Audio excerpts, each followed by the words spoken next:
satu daripada hub selama 5 dekad, dan apakah inisiatif kita berkenaan secara khusus potensi syarikat reka bentuk chip di Pulau Pinang. Datuk Speaker, secara menjawab soalan yang berhormat, inisiatif yang kita ambil melalui Invest Penang, syarikat reka bentuk chip di Pulau Pinang, pelbagai.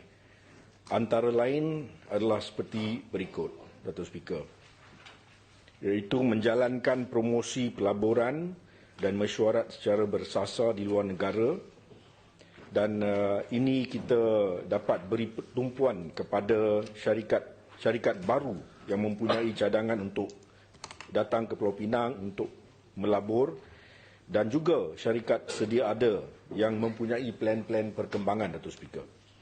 Dan inisiatif misi promosi pelaburan ke negara sasaran, I think semalam Datuk Speaker telah dengar daripada Berhormat Ketua Menteri juga telah menyatakan beberapa lawatan ke pelbagai negara di seluruh dunia untuk mendapat pelaburan daripada mereka adalah antara lain Amerika Syarikat, the European Union, Kesatuan Eropah, Jepun, Taiwan, amongst others, Datuk Speaker. Yang mana kita cadang agar ia dikekalkan sebagai satu destinasi, Pulau Pinang dikekalkan sebagai destinasi pilihan pelabur dalam sektor bentuk chip. Nombor 2, Datuk Speaker, kita juga mengadakan pelbagai persidangan khas yang menjadi platform untuk memberi informasi, pengetahuan dan perkongsian idea kepada semua pemain industri dalam sektor reka bentuk chip. Dan ini adalah satu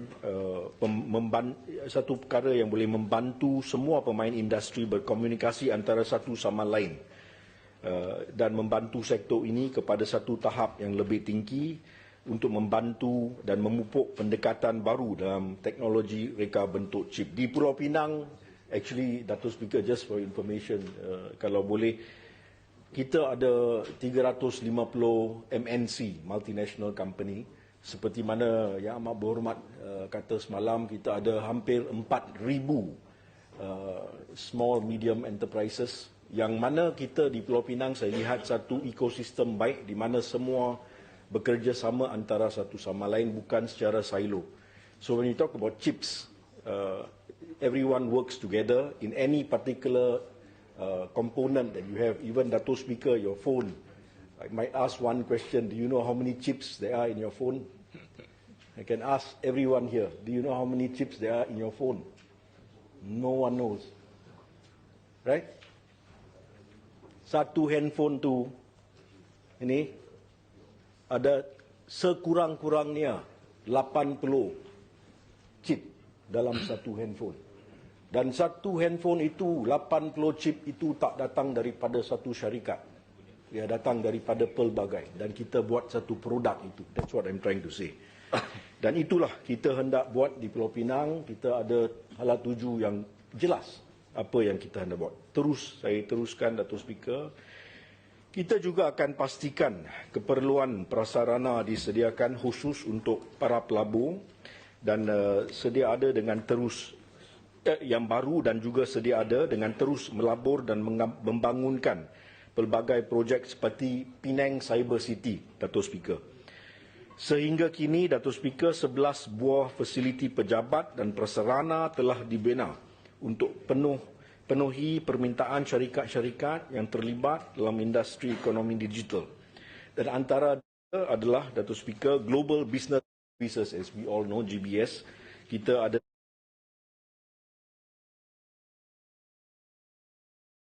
satu di Mayang dan juga satu di GBS di Masuri melalui PDC, dan beberapa projek swasta juga, Datuk Speaker, seperti One Precinct, Livingston Tower, pembinaan 2 lagi ruang pejabat GBS dan juga GBS Tech Space di Bayan Lepas.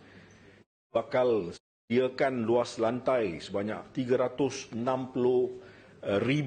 kaki persegi dan yang akan dilengkapi lebih daripada 800 lot parkir kereta bertingkat. Fasiliti ini jangka kita siap pada akhir tahun depan, iaitu 2024, dan akan membuka lebih kurang 2 hingga 3,000 peluang pekerjaan baru dalam sektor inilah, sektor reka bentuk chip.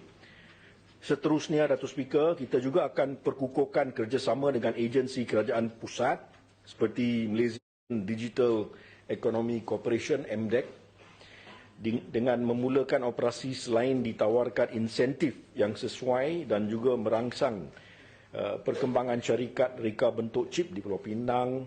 Usaha-usaha ini akan membolehkan, Datuk Speaker, pihak MDEC untuk hubungkan kita melalui Invest Penang dan pelabur berpotensi dan membantu kerajaan negeri untuk menarik minat pelabur baru yang berpotensi dan pastikan ease of doing business ataupun kesenangan menjalankan perniagaan di Pulau Pinang akan diteruskan.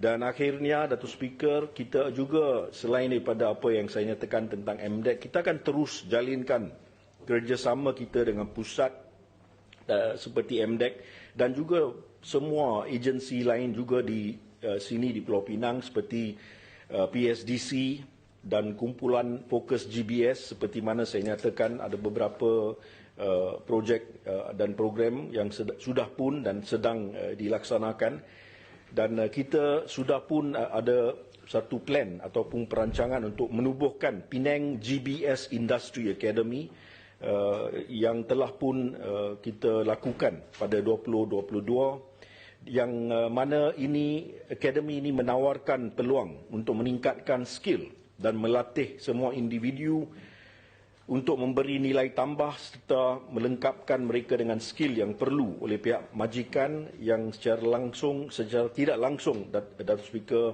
membantu kerajaan melahirkan lebih ramai bakat baru di masa hadapan, yang adalah satu perkara yang begitu penting. Katakan tadi, apabila kita satu hub industri yang terbesar di Asia,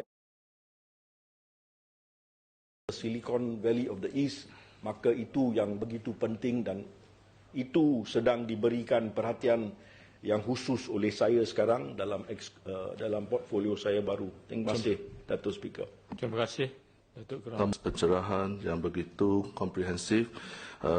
Cuma soalan tambahan saya, memandangkan keseriusan dan kekurangan ketara pereka bentuk chip ini, adakah kerajaan negeri bersedia mempertimbangkan pemberian insentif kepada syarikat pembuat semikonduktor sedia ada untuk menggalakkan mereka untuk memacu kepada apa value chain ini dengan melatih bakat-bakat baru daripada jurutera-jurutera sedia ada yang dalam company ataupun syarikat mereka. Terima kasih. Terima kasih pada rakan saya atas soalan tambahan tersebut. Saya tak akan ambil terlalu banyak masa, Datuk Speaker. Just a very quick one. I think just secara perspektif supaya kita faham apa yang sedang berlaku. Daripada kalau kita lihat pada sektor manufacturing of chips, it is the bigger picture.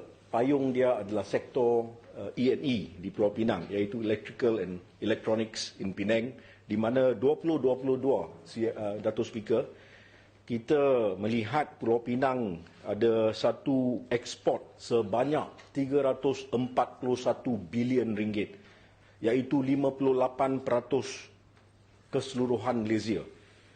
Dan kita di Pulau Pinang, apabila saya nyatakan kita industrial hub, kita mempunyai daripada MNC, semicon, to be very specific because of my rakan saya punya soalan tadi, kita mempunyai ataupun di Pulau Pinang menapakkan 3 daripada global top 10 semicon leaders by sales in Penang, for your information. And we have, on top of that, I can go into very much details, maybe in Gulong I will give you. We have MedTech, medical technology and so forth, very, very detailed, all here in Penang. But Your question is a very important question. Apabila kita sebut tentang hendak menginsentifkan sektor ini supaya mereka terus meningkatkan pelaburan mereka di Pulau Pinang, sememangnya kita akan buat sedemikian rupa. Datuk Speaker, cabaran terbesar kita adalah cabaran apabila ada permintaan, in a demand and supply sort of situation that we are in, a capitalistic society. Everybody now wants to come to Penang because we have the infrastructures here, Datuk Speaker. So the problem now for us is this, bakat. And my friend Datuk Speaker yang berhormat daripada Bagan Jermal tanya soalan yang begitu penting. Bagaimana kita hendak incentivize mereka supaya berada di sini atau yang ramai lagi datang ke sini. Of course, kekangan tanah Datuk Speaker yang amat berhormat telah pun secara panjang lebar berikan beberapa cadangan perancangan kita untuk masa depan. Yes, tetapi yang lain sekarang soalan yang terpenting, mereka hendak bakat.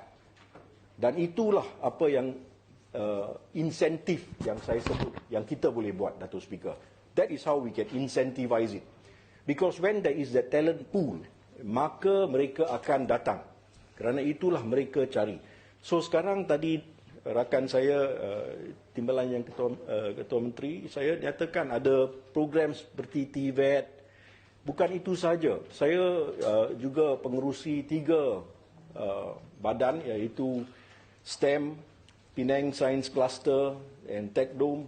Kita ada pelbagai program. Saya hendak nyatakan apabila kita talk about incentive to meningkatkan bakat supaya ada talent pool untuk industri datang ke Pulau Pinang, kita sudah pun adakan 2,550 bengkel STEM, di mana kita telah pun latih, Datuk Speaker, 435,000 pelajar untuk masuk ke dalam program-program sains, teknologi, engineering dan matematik, supaya mereka boleh datang ke industri yang memerlukan bakat mereka. Okay. So itu adalah satu daripada cara dia. Sila rumuskan jawapan. That's all. That's all. Sila. Thank you. Terima kasih. Seberang Jaya, sila.